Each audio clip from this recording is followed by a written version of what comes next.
శక్తిపీఠాల్లో ఒకటైన హింగ్లాజ్ మాత ఆలయం చాలా ప్రసిద్ధమైంది. మన ఇండియాలోలానే పాకిస్తాన్లో కూడా ఎన్నో హిందూ దేవాలు ఉన్నాయి. వీటిలో బలూచిస్తాన్లో ఉన్న హింగ్లాజ్ మాత ఆలయం చాలా శక్తివంతమైంది.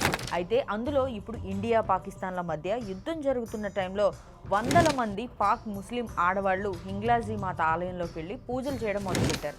దాంతో ఒకవైపు పాక్ ఇండియాతో యుద్ధం చేస్తుంటే అక్కడ ముస్లింలు ఎందుకు మన అమ్మవారికి పూజలు మొదలు పెట్టారు అనే విషయం ఇప్పుడు అక్కడ ఒక సంచలనంగా మారింది. అయితే ఎందుకని వందలాది మంది ముస్లిం ఆడవాళ్ళు ఆ గుడికి వెళ్ళి పూజలు చేయడం మొదలు పెట్టారు? పూజారులు కూడా వాళ్ళకి ఎందుకు అంతలా సపోర్ట్ చేస్తున్నారు? పాకిస్తాన్ ఇండియా మీద న్యూక్లియర్ బాంబ్స్ వేస్తారని బెదిరించడం చూస్తుంటే ఈసారి జరిగే యుద్ధంలో చావులు లక్షలు కోట్లు దాటుతాయి.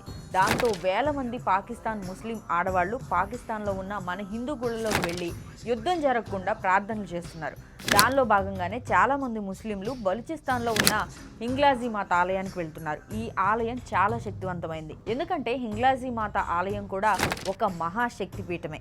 దక్షయజ్ఞానికి తన తండ్రి పిలవకపోయినా వెళ్ళి అవమానానికి గురైన సతీదేవి మంటల్లో దూకి తనను తాను ఆత్మాహుతి చేసుకున్న సతీదేవి శరీరాన్ని ఆ మహావిష్ణువు తన సుదర్శన చక్రంతో ముక్కలు చేశాడు. అలా ఆ సతీదేవి శరీర భాగాలు భూమి మీద పడి అక్కడక్కడ శక్తిపీఠాలుగా వెలిశాయి. అలా ఈ బలూచిస్తాన్ ప్రాంతంలో హింగ్లాజీ నదిలో అమ్మవారి తల భాగం పడిందని, అందుకే ఆ నది పేరు మీద ఇక్కడ అమ్మను హింగ్లాజీ మాత అని పిలుస్తారు. ఇక్కడ అమ్మవారి తలను మాత్రమే పూజించడం విశేషం.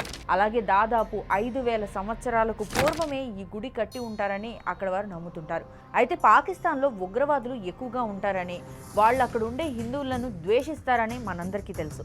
అందుకే ఒకానొక టైంలో కొంతమంది ఉగ్రవాదులు ఈ అమ్మవారి గుళ్ళో దూరి విగ్రహాలను ధ్వంసం చేయడానికి ప్రయత్నించగా వాళ్ళ చేతులు పడిపోయాయని చెప్తుంటారు.